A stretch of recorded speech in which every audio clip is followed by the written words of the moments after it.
Good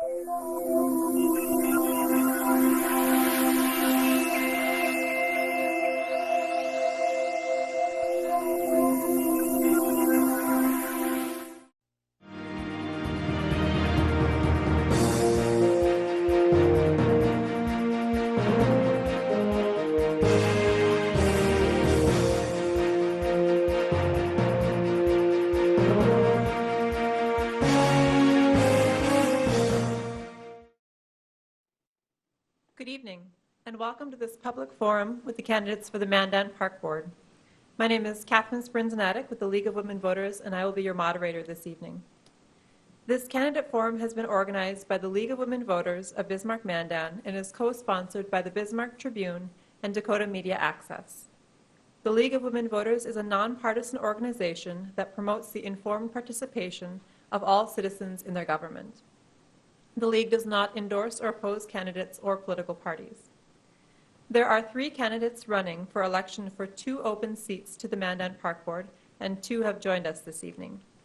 They are Wanda Knoll and Wade Meschke.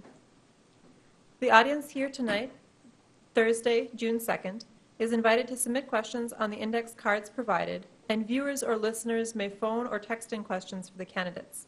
The number to call is 667-3237, or text questions may be sent in by texting BMLWV to 22333. This is intended to be a respectful exchange of ideas. Our purpose this evening is to provide voters with information about the candidates and their positions on the issues that affect the people of Mandan. Now let's meet our candidates. You will each have 1 minute to tell us why you are seeking election to the Mandan Park Board, and we'll begin with Wanda Knoll. Hi, thank you for this forum tonight. My name is Wanda Knoll. I'm married to Bud. We have 2 grown children and 4 grandchildren. I'd like to continue to offer some of the best facilities that we possibly can to the citizens of Mandan. I think Mandan's a great place to live and raise a family, and I'd like to follow through with some of the projects that we have started on. I'd like to see them finished. Thank you, Ms. Knoll. Wade Meschke. Hi, thank you, League of Women Voters, for giving me the opportunity as a challenger to the Mandan Park Board Commission to get to know me a little bit more and maybe what some of my qualifications and background are. I have a wife and 3 kids. I'm sending one off to college here soon. We've had a lot of things going on lately. Most of the activities and most of the facilities that Parks and Rec program offers have been used by our family at some time or another. I'm currently a principal at Roosevelt Elementary with the Mandan School District, where I serve 260 kids and about 50 staff members. I previously served on a park board in my hometown of Bowman. I had to leave Bowman because I came to Mandan, and I don't regret it a bit. So I'm looking forward to hopefully giving back to Mandan Parks and Rec for what they've given my family. Thank you, Mr. Meschke. We'll now move on to the questions developed by members of the League of Women Voters and the Bismarck Tribune, as well as our in-house audience and viewers at home. For our audience here to submit a question, please use the index cards provided. Viewers may submit questions tonight, Thursday, June 2nd, by telephone at 667-3237, or by texting BMLWV to 22333. Candidates have not been given advanced copies of the questions, and each candidate will have 60 seconds to respond to each question. Please comply with our time restrictions so we can get to as many questions as possible tonight. Our timer will let you know when you are down to 30 seconds, then 10 seconds, and then stop. The first question this evening will go to Mr. Meschke. With the recent reduction of $200,000 in state aid funding, how would you assure that the Park District has sustainable funding to carry out its mission in the Mandan community? I think these next few years are going to be a challenge for most government entities with the cuts that we're all feeling. I think one thing that the Mandan Parks and Recreation has done a good job of is really budgeting money, and maybe not budgeting all of that state aid, city aid, to be given out and to be spent. So they usually end up in a pretty good spot. I do think that our revenue that we provide and produce with our raging rivers and our golf courses and our youth programs really can help offset a lot of those things that we offer for free, our parks and our trails. It will be a challenge. As a board member, I believe that it's probably my responsibility to help things become more efficient, so revenue can increase and expenses can decrease to help, because we're all going to feel the effect of that at some point. But we still want to maintain a high level of facilities and programs for our citizens. Thank you, Mr. Meschke. Ms. Knoll? Will you repeat the question, please? Yes. With the recent reduction of $200,000 in state aid funding, how would you assure the Park District has sustainable funding to carry out its mission in the Mandan community? Well, for one thing, we meet and we have a retreat and we plan ahead, and we try to make sure we do not duplicate projects that are going on throughout the city. We try to work with each other and make sure that the taxpayers are not going to be paying for these facilities twice. Our user groups are a big part of some of our revenue. We don't want to, up their fees, so we have to try to work really hard to keep them, where they're at. We would like to see, continue to see our facilities, how do I want to say that? We want our facilities to look welcoming by staying within the budget. So I think we'll just have to continue to plan and be smart and work ahead on what we got going on in the city of Mandan here. Thank you, Ms. Knoll. This next question will go first to you. What steps should the Park Board take to determine the future renovation and use of the All Seasons Arena? Well, we've been discussing that, at this time. And, since it's on school property and the building itself belongs to the Park District, we feel that we need to work together and determine what is a need for the school as well as the Park District. That's going to be down the road, probably about a year and a half. And at this time, we're not sure if we're going to need gym space, tennis courts, or what the facility will be used for. I know we do have talks about putting in a multi-purpose court that could be used for a bunch of different activities. And I think we will determine that when it gets a little closer, what we feel the needs will be at that time. Thank you, Ms. Knoll.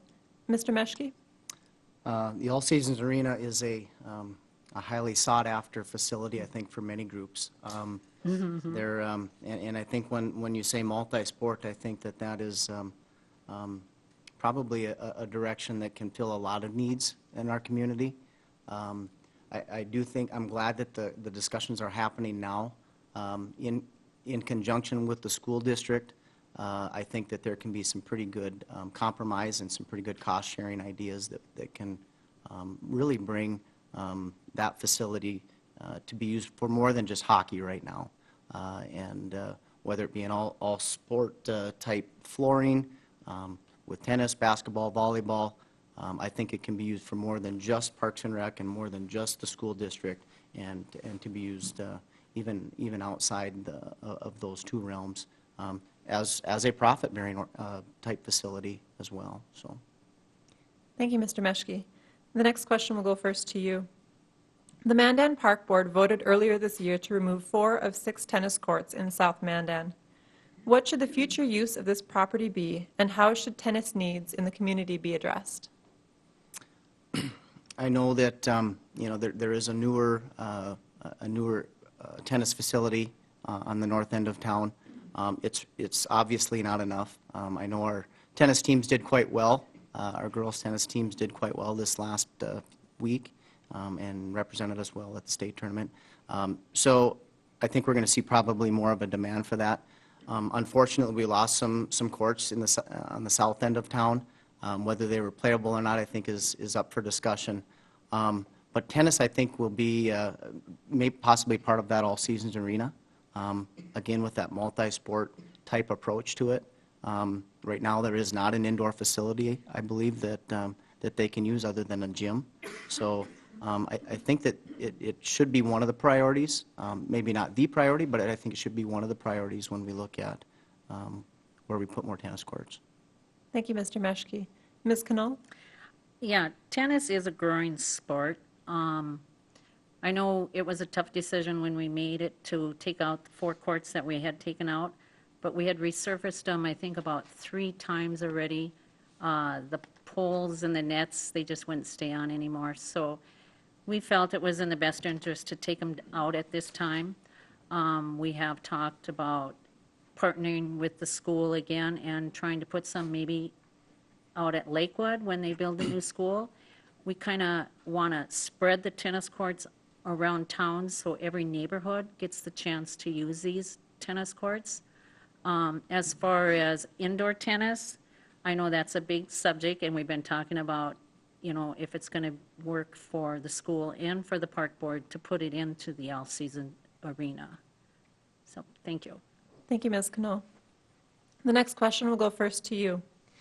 What is your vision for future use of the roughly 40 acres of green space the Mandan Park District owns in northwest Mandan? And how should the public be involved in planning for this property? Well, I think for the public to be involved, it would be nice if they would get more interaction at some of our meetings. I think it would be good for us to be out in the public more, to listen to what they have as concerns, what they want and what we need out there. It's hard to say how long before we develop it, because the biggest thing is the guy who owns the land beside us does not want to develop it yet.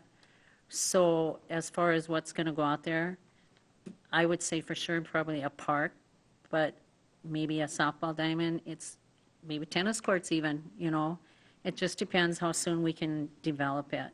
It would have been nice if we could get out there now and put some of the stuff in, but I know the gentleman who owns that land is not interested in for us to put a road through it, so we'll just have to wait and see what happens. Thank you, Ms. Knoll. Mr. Meshke? That's a difficult thing for any park board, is to try to predict where Mandan is going to expand. Very proactive in the purchase of that land. We want to do what the citizens want. I do think that green space is important, and to have that green space, we seem to have less and less of that. Access is an issue to that land right now. You know, will it always be that way, or how do we compromise to make sure that we have access to that for our citizens, especially that live in that north part of town? Whether it be a sledding hill, whether it be, like you said, more fields, more just general park area. I think we can still start to look to develop that, get some trees planted, at least get that green space ready to go.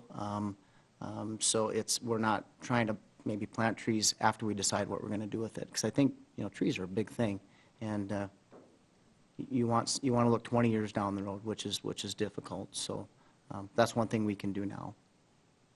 Thank you, Mr. Meshke. This next question will go first to you. Mandan's property values area increased in 2016. As elected bodies in Mandan established budgets for 2017, what stance should the Mandan Park District take with regard to the mill levy and property taxes? If I believe I'm correct, I think actually mill levy went down last year because the valuation did go up. I know with upcoming expenses, in talking with Director Higlin, I don't believe that at this point that we're looking to raise mills as a Parks and Rec district. The valuation did take care of some of those expenses. So we're hoping, along with the sales tax that'll take care of some of the bigger projects, we're hoping that we won't have to pass that expense on to the taxpayers. And right now, it doesn't look like we're going to do that. And there are some big projects coming up. But I think Director Higlin has a pretty good plan to make sure that we don't have to do that to taxpayers. Thank you, Mr. Meshke. Ms. Knoll? Yeah, actually, the mills did go down last year. And actually, I believe it was probably about 12 years ago, they had voted, and we are operating on a mill less than what we actually could be getting. We try to stay within that budget, and like he said, we plan ahead. Director Cole is making sure that we don't have to go after the taxpayers. He stays on top of what facilities, and what cost we need, and we try to plan according to that. So I'm hoping, too, that we don't have to go after the taxpayers at all. I think if we just continue to do, what we're doing and stay on top of things, we won't have to go after the taxpayers. We can stay within the budget. Thank you, Ms. Knoll. Again, we invite our in-house audience to submit questions using the index cards provided. Viewers may call 667-3237 or by texting BMLWV to 22333 during our forum tonight, Thursday, June 2nd. Ms. Knoll, this next question will go to you first. How would you resolve traffic congestion that is anticipated with the completed sports complex project? Well, we're kind of in the process of going through that right now. The traffic out there is a problem as it is today. The city wanted us to do a traffic study, which we did, and we had given it back to the city with the results. I believe it was back in January already, and we've been waiting for an answer, or kind of going back and forth a little bit on it. And I know DOT is planning on coming in 2020 and putting in, widening the road and putting the streets in, but that's not going to solve our problem as of today or when the sports center opens up. So right now, we're in discussion with, it's going to cost about $550,000 to put a turning lane in. And right now, we're trying to figure out how we're going to share this. We don't want the citizens of Mandan to pay twice on something. So we're in discussion, and we'll probably discuss it at our next meeting here on Monday, about how and what is the best way that we can cost share this with the city and with us, and probably with the 94 group who owns the land east of us yet. Thank you, Ms. Knoll. Mr. Meschke? I agree totally. The last board meeting happened to actually be a joint meeting with the city, and I know that that access was a hot topic, and it's an expensive undertaking, one that maybe wasn't at the forefront of our thought before the sports complex came in. DOT is going to require us to do things to make sure that it's safe for spectators and kids. There's going to be a lot of kids out there. So they're going to make us do some things, which is good. Ideally, it would be nice if DOT would step it up and be able to and cover the cost, and or at the majority of it, and do some cost sharing. But we have to look what we can do, because in a couple of years this is going to be up and going. So through special assessments, Director Higland said that might be one way we can pay for that, at least get that 3-lane in there. Again, not having to redo things 5 years down the road when DOT is willing to come in and do that. But it's something that has to be done. And I think no matter where you're at, look where we're at now. Traffic congestion is an issue there now, and it's really tough to solve. So continue to work with the city, continue to work with other entities to make sure this happens. Thank you, Mr. Meschke. This next question will go first to you. How do you balance and prioritize outdoor and indoor recreation needs for Mandan parks? Weather. I think North Dakota does dictate some of those things. Unfortunately, spring and fall sports do, and fall activities and spring activities do dictate and require use of both indoor and outdoor. Both come at a cost, both come with maintenance. Indoor facilities probably at a higher cost. So it's really tough to balance. I think you're going to have to look at the needs of your community. I know they did a study to see what our needs are, a strategic plan to look to see what we need to do down the road, what type of facilities we need to provide, and what our user groups are going to need down the road. As programs grow, we need to look to give them more outdoor or indoor activities. I think we've done that with the sports complex. We've addressed some of those needs, both indoor and outdoor. There was for two rinks, 2 sheets ice, and I think that's one thing that was talked about a few years ago, and it's there. So both have to be addressed based upon needs of our user groups and citizens. Thank you, Mr. Meschke. Ms. Knoll? Yeah, I think with the sports center, that's going to take care of a lot of the needs. With the 2 sheets of ice, and then Dakota Star Gymnastics, they were in great need of a new facility. And then working with the school, we got the track field and the football to go out there, and I think that will help. As far as indoor, that's a tough one. I know we will have the All Seasons Arena to work with, and I think as Mandan grows, we're going to have to see what user groups are getting used more and what facilities then that we'd have to expand at that time. I think as we sit today, we are good with the outdoor. I'm not sure about the indoor yet because I know we've heard a lot of concern about the indoor tennis courts. So I think we'll have to just wait and see, what the needs are as Mandan grows to see what facilities get used the most. Thank you, Ms. Knoll. This next question will go first to you. What is your position on expanding recreational activities that are offered? Well, I think as long as we can maintain the facilities we have to make sure they are being used and that we stay within the budget before we continue to offer more facilities. I think we have a great board that, stays on top, and a staff that stays on top that informs us that, people, if we don't hear it directly from citizens, that they hear it directly from, the residents, that the need is that we might need a facility that we don't have enough space for. For one thing, I know softball was a big issue. We were only like 50 kids out of turning away softball, kids to play. And that's one thing with Ferris Field. We'll be able to put in 2 more diamonds so we don't have to turn away any kids. I think keeping the kids involved in the community is great because they are the future of Mandan. Thank you, Ms. Knoll. Mr. Meschke? Looking at the annual report from last year, it looks like participation in recreational activities continues to grow, especially in our recreation area. I guess I did a little bit of comparison with what the strategic plan had in place with the surveys asking some of the user groups, the studies that were done. I think the park board's done an excellent job meeting the needs of them.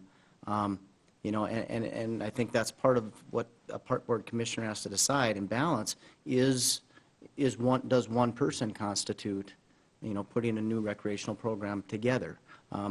One to me that seems to be popping up in a lot of areas is lacrosse, something that we don't talk about a whole lot here, and it is growing in other areas. I think that we have facilities already in place for that. Is there a demand for that? Right now, I don't think there is. But again, through strategic planning, through surveys, through input from our citizens, maybe that's the next thing. Maybe there's other recreational things that we need to look at. But right now, we need to meet the needs of the ones that are asking for the demands right now. Thank you, Mr. Meschke. Yep. This next question will go first to you. What opportunities for partnership with the private sector or even Bismarck do you see for Mandan Parks? Well, I think the sports complex has provided a lot of partnerships, or has given us opportunity to have more partnerships with private, public. Bismarck, I know they're even talking about University of Mary being able to host things at the sports complex.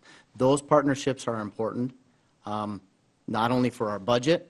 They're important to make sure that the facilities we have get the most use out of them, and it's a good PR thing. We need to work with our citizens. We need to work in conjunction with Bismarck to make things successful for Bismarck Mandan.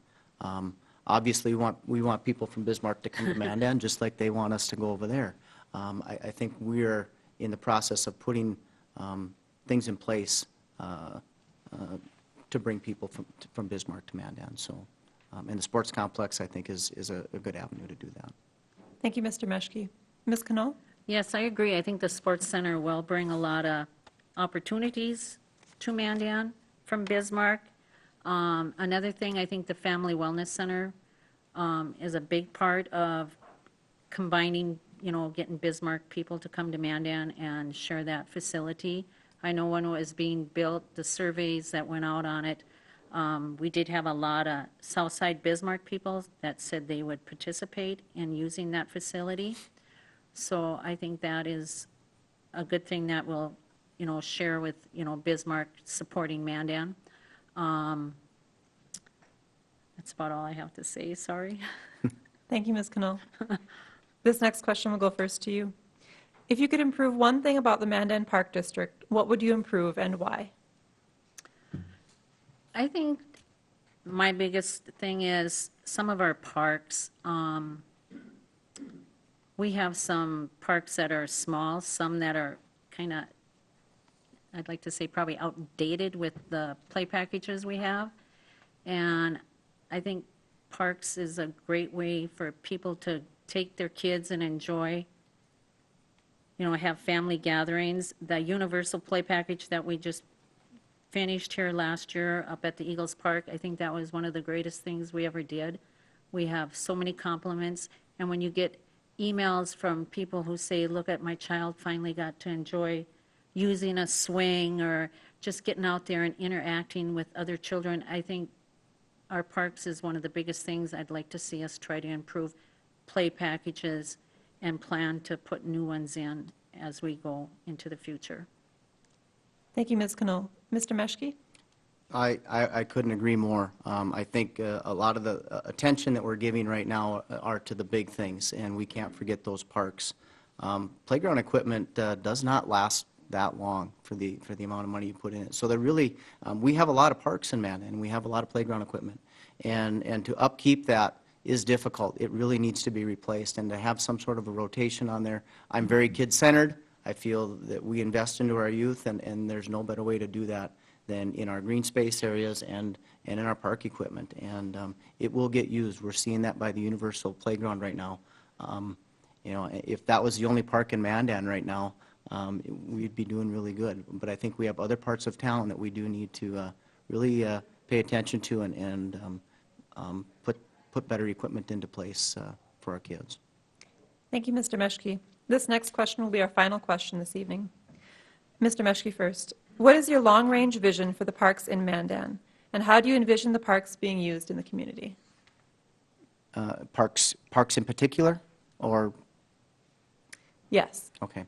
Well, I kind of goes right off of what we just said. I think that they can be used by all. When you drive by a park, I drove by one yesterday. It was a grandpa and a granddaughter, and they're out there and they're on the swing. They're always going to be used. They're always going to be used. Accessibility is becoming more of an issue. I think gone are the days, I think, in some communities to get on a bike and ride 8 blocks to get there because it's difficult. Parents want to know where you're at. I want to know where my kids are at.